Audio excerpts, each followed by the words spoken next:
privileged to have her with us to share her insights on G20 and the rising global south. I'm confident that she will provide us with valuable and thought provoking ideas that will inspire us all.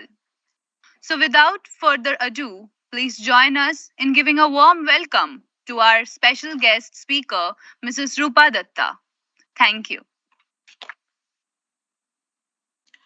Uh, Thank you. Thank you, IIFT, Dr. Dipankar Sinha, Shuvecha, and the entire team for giving me this opportunity to talk to all of you on the issues of G20 and the Global South. I'm very honored that you chose me as a keynote speaker for this very important occasion. And I would also say that I wish I was there physically. I could not attend, but maybe very soon, some other time, whenever I am in Kolkata, I will definitely make it a point to go and visit IIFT. And looking forward to interacting with all of you on a longer basis. I would also mention that, in this varied career, I retired as principal economic advisor from DPIIT just 3 months back in January. And I'm continuing there as a senior advisor, largely to complete the work pertaining to G20. So I'm the key nodal person in DPIIT for G20 and interacting with other ministries. Besides looking at some other activities concerning logistics and other issues. So I will conclude with what DPIIT does for G20. But let me first start with what G20, what the entire canvas of G20 entails. I would just try to give a brief overview of what the entire canvas of G20 entails, how important it is for India today, how as a key voice of global south we are and can play a bigger role in the entire G20 scenario, and what are the steps we are looking forward for going ahead in this direction. So G20 is a premier forum for international economic cooperation. It plays a key role in shaping and strengthening global architecture and governance. G20, as has been mentioned, is a group of 19 countries and EU. The key countries, I'll just name a few, you know the rest of it: Argentina, Australia, Brazil, Canada, China, France, Germany, India, Indonesia, Italy, United States, Korea, Mexico, Russia, Saudi Arabia, South Africa, Turkey, Japan, and Korea. So they account for over 85. Why important? Because it's a group of the richest countries in the world, so their voice matters. And there are a lot of issues on which we can try and bring a consensus and move ahead, because multilateral organizations like UN, where all the countries of the world are represented, while very important, also sometimes causes a bit of problems in terms of attaining consensus. It is easier to attain consensus in a smaller group of countries on very pertinent world issues, which can help us to move ahead. Just a few examples I can start by giving is the entire COVID monetary initiative when the 2008-9 crisis hit, taking steps for taking the world forward in terms of debt restructuring and so on. So G20 countries have played their role in resolving many problems of the world. And as mentioned, they are representing 85% of global GDP, 75% of global trade, and 60% of the global population. In fact, this was founded in 1999 after the Asian financial crisis of 1997-98.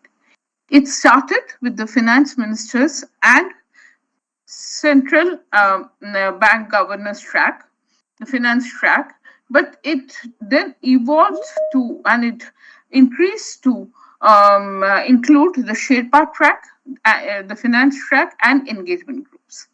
And in fact, my current department, DPIIT, is involved in 2 engagement groups. We'll come to those details. We have 11 engagement groups, 8 working groups under finance track, which is the most critical track even now, and 13 working groups under the Sherpa track.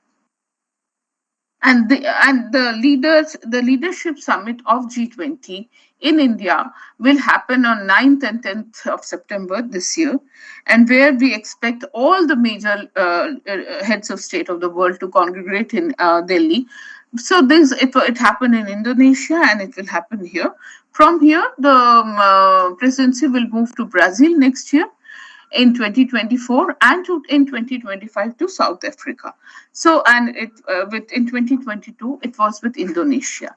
So these are, all of them are a series of developing countries for whom G20 plays a key role, and it represents the voice. All these countries represent the voice of the developing countries on a number of issues. Now we come to our main key issue, which is India, G20 and Global South. So the word Global South refers to developing countries in Asia, Africa and South America. And over time, these global North-South disparities have become characterized by significant gaps in access to resources which are critical for crucial growth outcomes. So basically, we can say that the Global South represents a whole association of, it's just a term. I mean, it's a term which is being used to represent an association of developing countries. And this partnership forms a part of South-South cooperation, which involves developing and least developed countries coming together to face problems. Yes? If you're sharing your screen, I don't think the slides are moving. I have come to slide number 3. Can you see it? Ma'am, we are still on slide number 1. Oh. This is slide number 2. Okay, ma'am. So can you come to slide number 2? Can you now see the slides? Yes, ma'am. Yes, ma'am. We can see the slides. Oh, okay. I think that slideshow was not working. Okay. Can you see the slide? I mentioned about the Sherpa track, the finance track, and the engagement groups. Yes. We can see the flow chart, ma'am. Okay. So I'll not make it full screen. So now we have come to slide 4, in which I was in the Global South and talked what are the problems which Global South faces, which the developing countries can come together to sort out. Some of these can be digital inclusion, climate change, health and well-being, food security, women's empowerment, energy, etc.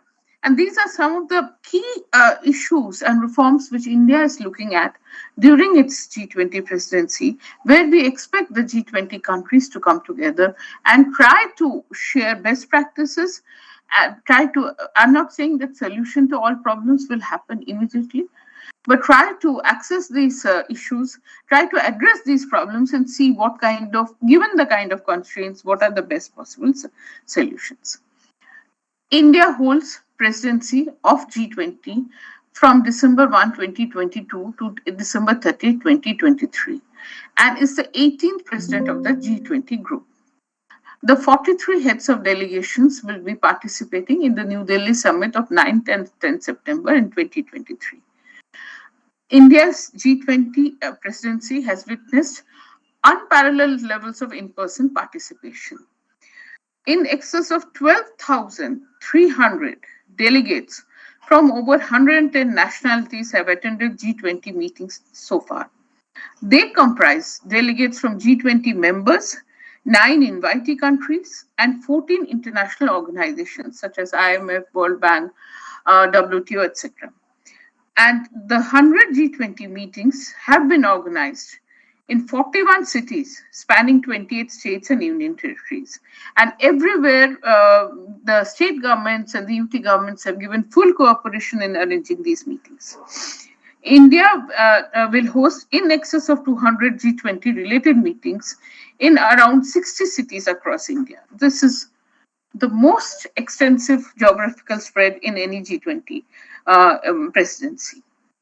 We have 13 Sherpa track working groups, 8 finance track work streams, 11 engagement groups, and 4 initiatives. A new working group on disaster risk reduction, which I think in the post COVID scenario is playing a key role, has been formed. A new engagement group called Startup 20, which was the initiative of my parent department, DPIIT, because startups are such a key part of our ecosystem. And a new initiative, Chief Science Advisors Roundtable, have been initiated in our G20 presidency. Besides, the working groups pertain to government engagements, like we have the Trade and Industry Investment Working Group for Commerce and so on, and Finance Working Groups. The engagement groups are interacting with private sector, and they facilitate dialogue amongst the private sector, academia, civil society, youth and women, etc. This I've already mentioned. Now I'm come to the India's G20 priorities. India's G20 priorities, as we have mentioned, are green development, climate finance and life, accelerated, inclusive and resilient growth, accelerating progress on sustainable development goals, technological transformation and digital public infrastructure, multilateral institutions for the 21st century, and women-led development. Now, let me give a few lines for each of these initiatives. So far as the green development, climate finance, and life is concerned, we have seen that India has prioritized climate change, focusing on climate financing, technology, and ensuring equitable energy transitions for developing countries around the world. In fact, India has already achieved a lot of targets, as mentioned under COP, I think 26, and we are looking at more rigorous targets to achieve in terms of green transition. The life effort is closely associated with India's motto of Vasudhaiva Kutumbakam, one earth, one family, one future. For Indonesia, it was recovering together, recovering stronger. For India, it is one earth, one family, one future. We recognize that problems of green development and climate change and life can be addressed if all the countries of the world come together, take steps to reduce their carbon footprints, look at more energy efficient and green solutions, and try to tackle the problems in a combined manner. The second is accelerated, inclusive, and resilient growth. Here we are looking at, and this is a very key problem. We saw it in Indonesia, and I'm sure more developing countries of the world will face this problem, including even some of the developed ones, is accelerating integration of MSMEs into global trade, promoting labor rights and securing labor welfare, addressing the global skills gap, building inclusive agricultural value chains and food systems, and fostering a trade for growth mindset. So far as the SDGs are concerned, India's G20 presidency collides with the crucial midpoint of 2030 agenda. Of course, COVID-19 has played a key role and has, the timelines envisaged for achieving the SDG goals have been extended and expanded because COVID-19 played a key role, had not so positive effect on most countries of the world. But now I think after in the post-recovery of the COVID-19 scenario, we are looking forward to putting more efforts, money, and energy together for attaining the sustainable development goals. Technological transformation and digital public infrastructure. There would be a lot mentioned. There has been a lot of it mentioned, and there would be a lot mentioned later. One key aspect I would like to mention is that unlike developed countries, we have an open source software, open digital public infrastructure. And this is very highly inclusive in nature. I will mention a bit of it in my later slides. But yes, in terms of access to internet, in terms of access to digital public infrastructure, while a lot has been done, many more steps have to be taken. And this access has to be equitable and across all sections of population socially as well as economically, including the socially and economically weaker sections. Multilateral institutions, we know that the present institutions are all going in for reforms and to adapt to the needs of the 21st century. And this has been mentioned by our Honorable Prime Minister and all at senior levels that the focus of this priorities of G20 and development has to be women-led development. Women have to be the center of this entire development process for it to actually be effective and efficient. This is simply a list of guest countries and international organizations. We have been inviting all of them, and we have got India has got response from all these countries across. I can definitely speak about our DPIT B20 meetings and Startup 20 meetings, and even for the Trade and Investment Working Group meetings. All the international organizations and invitee countries have played a key role in this regard. Now we come to, but this Global South, I have already mentioned what the Global South entails. What are the kind of experiences through significant economic, social, and political changes, and countries such as China, India, Brazil, and South Africa have emerged as major economic powers with significant influence on the global market, and what are the problems we can look towards coming together to attain key results and outcomes.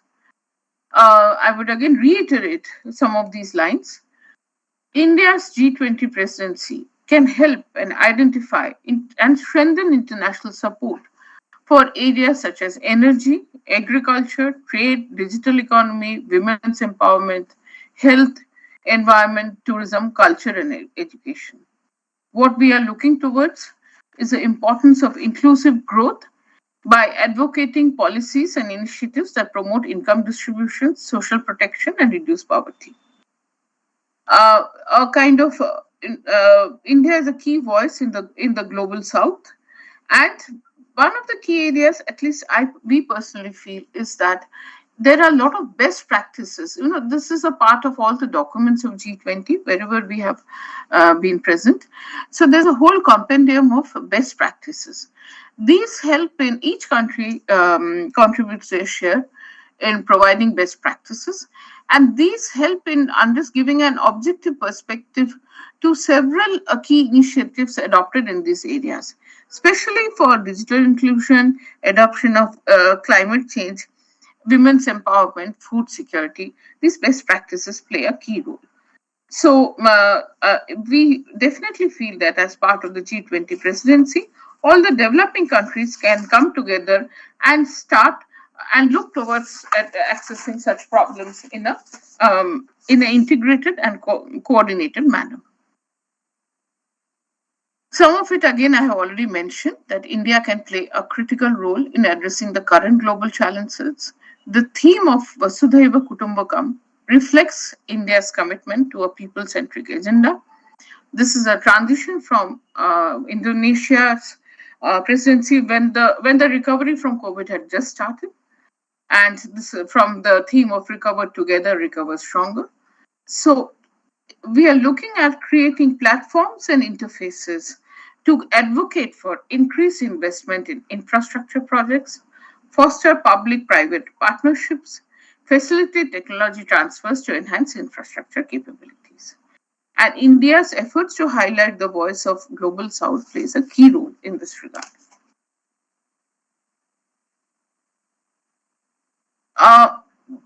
I would now go a bit beyond my presentation and give a few more points because I didn't want to clutter the presentation too much, and give a few more points in this regard. One of the very key areas which we are trying to address, besides the ones mentioned, is also creating a framework for resilient, sustainable, and agile global supply chains.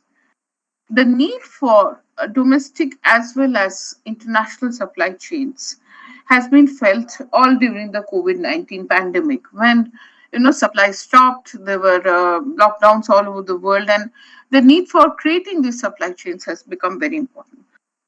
So what we are looking at is not only integration of MSMEs, but overall resilience of global supply chains, and see how India and the other developing countries can form a part of these supply chains. So, what we can prioritize here is taking steps for promoting these supply chains. And in India, we have already taken a number of steps in terms of industrialization, in terms of our PM Gati Shakti portal, in terms of ease of doing business, and for us, definitely from our perspective, from DPIT perspective especially, and from India's perspective, some of the key areas is to make this global supply chains resilient for promoting industrialization and catalyzing investment. Now I come to some other key areas. I'll just read through the slides later. One is education. It is felt that access to quality education is a key working group for the India's G20 presidency. It is felt that access to quality education is a major challenge faced by many countries in the global south, where limited resources and infrastructure often hamper the development of education systems. India has implemented various initiatives to improve education, such as Sarva Shiksha Abhiyan program, which provides compulsory education to all children between 6 to 14 years.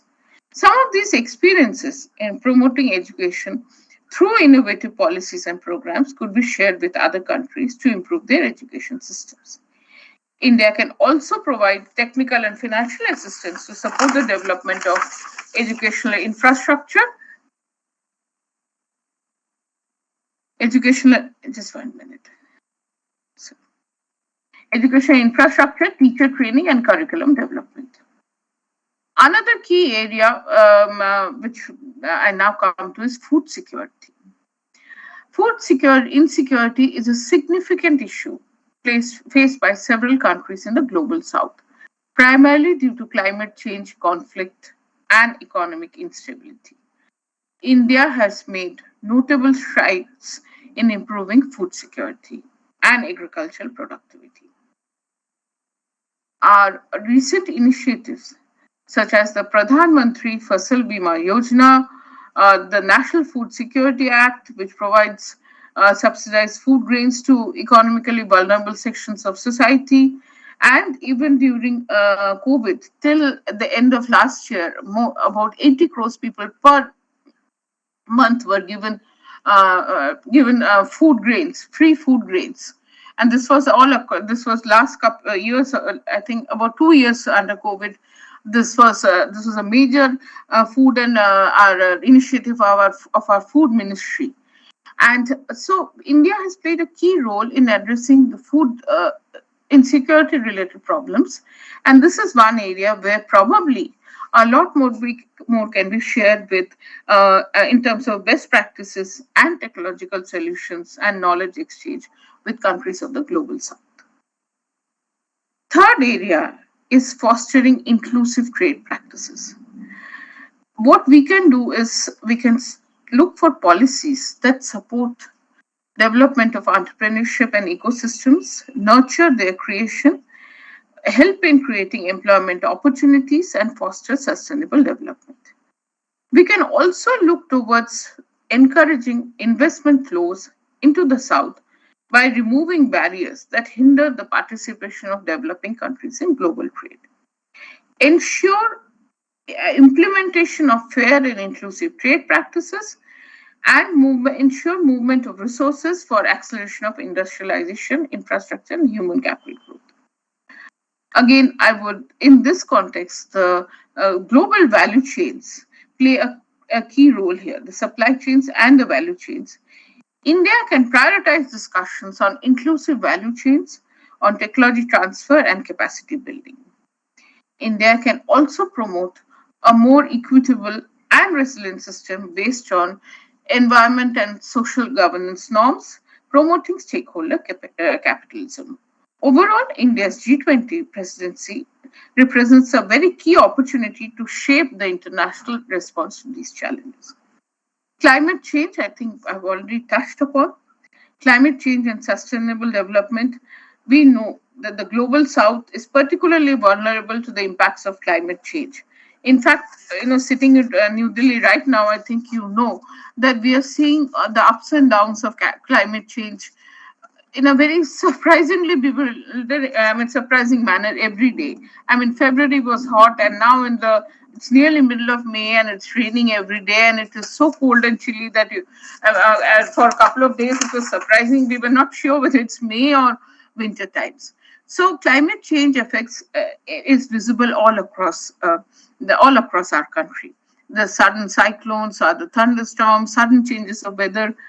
So we need to take, obviously, it is very clear that steps need to be taken to address these problems. These cannot be solved overnight, but if we prioritize them, not only for government, but also for corporate sector, for private sector, and through public-private partnerships, India can prioritize discussions on sustainable development practices and climate change mitigation. India's ambitious climate goals, such as achieving 40% of its installed electricity capacity from non-fossil energy sources by 2030 and achieving net zero emissions by 2070, can serve as a model for other developing countries. India has also been advocating climate justice and equity in the global fight against climate change. India's Climate Equity Monitor provides an online dashboard for assessing equity in climate action and addressing inequalities in emissions. Another area where climate change and sustainable development can play a key role is that Indian corporations are increasingly incorporating ESG norms into their business decisions. We are even looking at, there are several steps for adopting green cement. Because I also look into the matter of logistics, how to promote the idea of this green logistics in terms of port shipping connectivity, see which are the more economically and ecologically friendly connections which can reduce logistics costs but also promote a green focus on growth, etc. In fact, sustainable investments are promoted in India by the Ministry of Corporate Affairs and SEBI, and even issuance of green bonds by Ghaziabad Municipal Corporation and proposed sovereign green bonds indicate India's commitment. A recent survey found that 92% of India's SMEs prioritize ESG measures, and we are not only looking at green bonds and green products and more eco-friendly connectivity measures, but this entire ecosystem of circular economy, reducing waste, cleaning up of these are part of some of the G20 goals also, not only of the Environment Forest Ministry, but also as part of the Jan Bhagidari movement being envisaged. That, cleaning up the beaches, looking at cleaning up not only beaches, but basically taking a lot of environmental friendly measures as part of G20 presidency, where everybody concerned and the entire population is involved in promoting good environmental norms, as well as reducing the pressure on environment. A few more areas are global health and pandemic response. In fact, this Vaccine Maitri initiative was one of the key achievements of G20 countries during the COVID period. And this has resulted, and we know how our COVID app has worked and how much, especially given the backdrop of the COVID-19 pandemic, how much India's G20 presidency has been instrumental in promoting equitable access to vaccines, essential medicines, and healthcare infrastructure.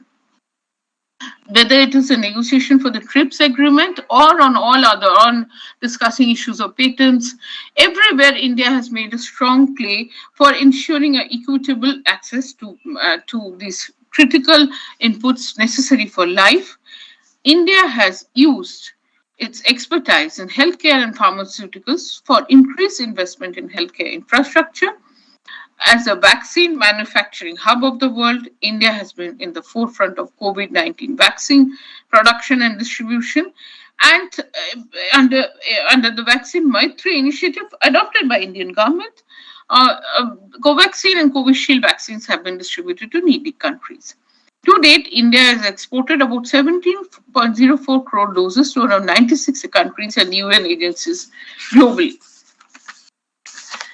And everywhere, I will again repeat, India's partnership with South Africa and supported by 100 other developing nations has been everywhere vociferously arguing for waiving certain provisions of copyrights, industrial designs, patents under the TRIPS agreement so that all countries of the world have an access to these very critical medicines and healthcare facilities. As part of the G20 presidency, India is further advocating a greater cooperation and support in strengthening healthcare systems and developing key response mechanisms. One of the last items in this area is digital inclusion. And when we were in Indonesia and other listening to not only developing, but I would repeat the developed countries of the world, equity in terms of access to digital infrastructure remains a critical issue which needs to be addressed by all countries of the world. And this is where, as we know, that India has made remarkable progress. Our Digital India program is a model that can be emulated by other developing nations, especially Global South. We have the United Payments Interface, UPI for digital payments. The kind of growth is amazing, with transactions increasing from 2,071 crores in 2017-18 to 8,840 crores in 21-22. And now the present figures show, and this might of course be changing on a day-to-day basis, that we have recorded 865.6 crore digital payment transactions worth 14,04950.59 crores in March 2023. And in fact, I think there was a figure that the number of digital transactions in India is higher than most of the 6 or 7 of the developed countries put together. Besides, India has other initiatives such as Pradhan Mantri Jan Dhan Yojana, which has banked 48.82 crore beneficiaries. And we have BharatNet project and other areas for providing digital services like e-governance, e-health, e-education, etc. But this, again, I would repeat, and this is a fact which is coming to forefront across all the task forces and the working groups, are that the openness of digital public infrastructure, leveraging the strengths of India's digital public infrastructure area, which has been written to repeatedly by our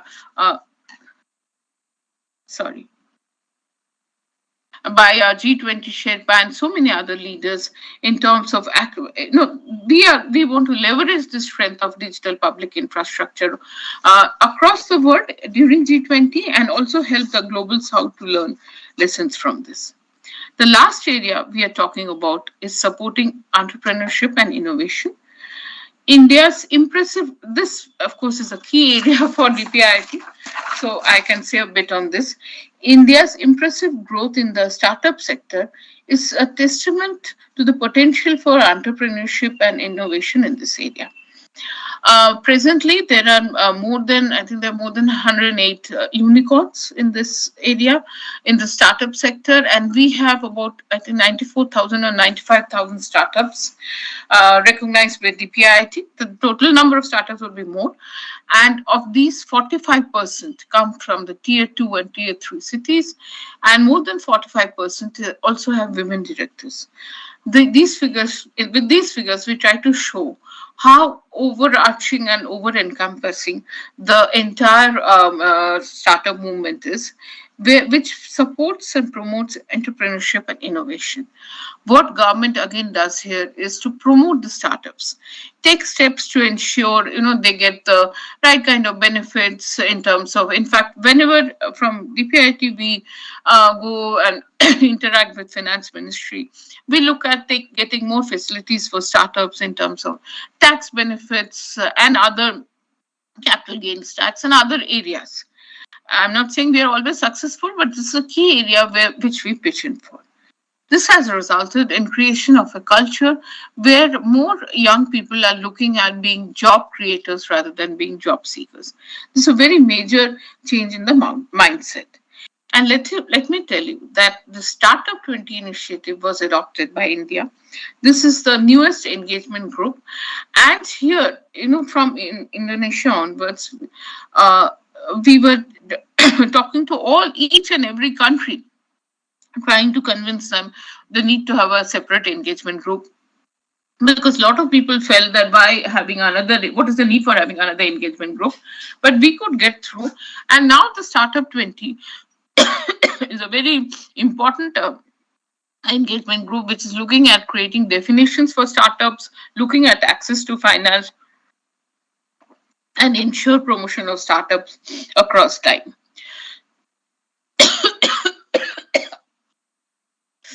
I think I've been talking for quite a long time, so I would like to now quickly come to an end of my lecture. So I would just like to say that all the above areas are being covered in priorities of our G20 presidency. We are looking for impactful global south, impactful global south, stable supply chains, food and energy security, climate action, data for development, digital transformation for all, and achieving global consensus in these matters. With these words, I would like to come to an end of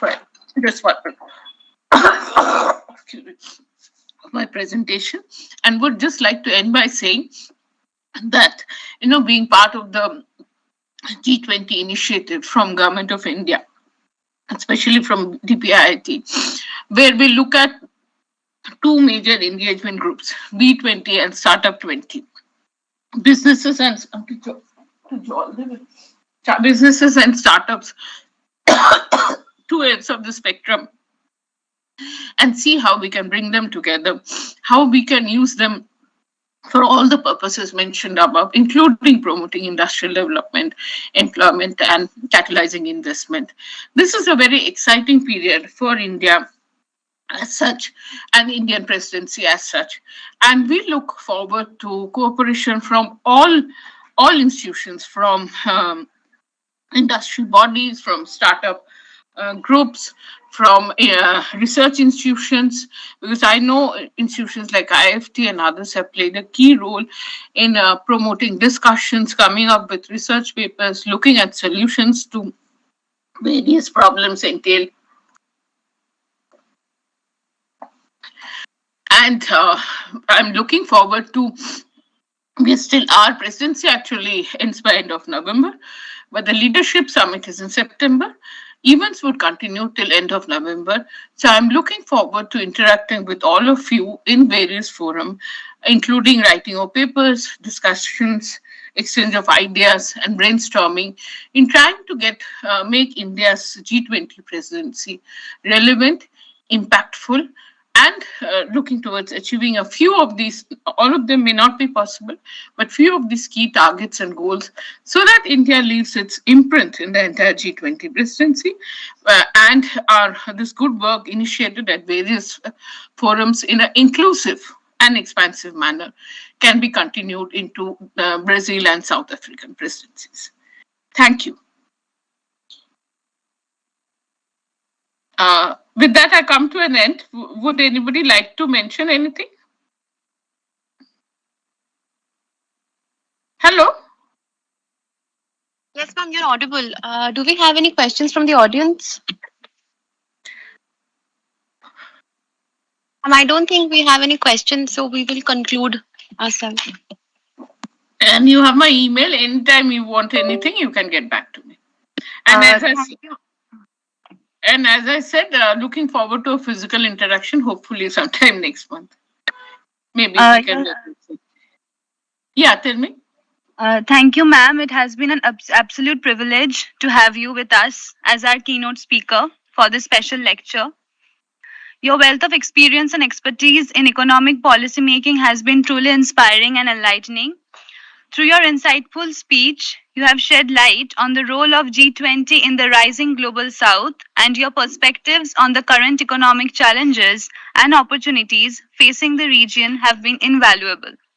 Your contributions to this discussion have given us a better understanding of the economic policies that will help shape the future of our world.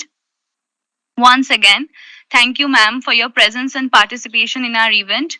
We look forward to welcoming you back in the future. Thank you for attending, everyone. Thank you. Thank you, a ma'am. lot. Thank you.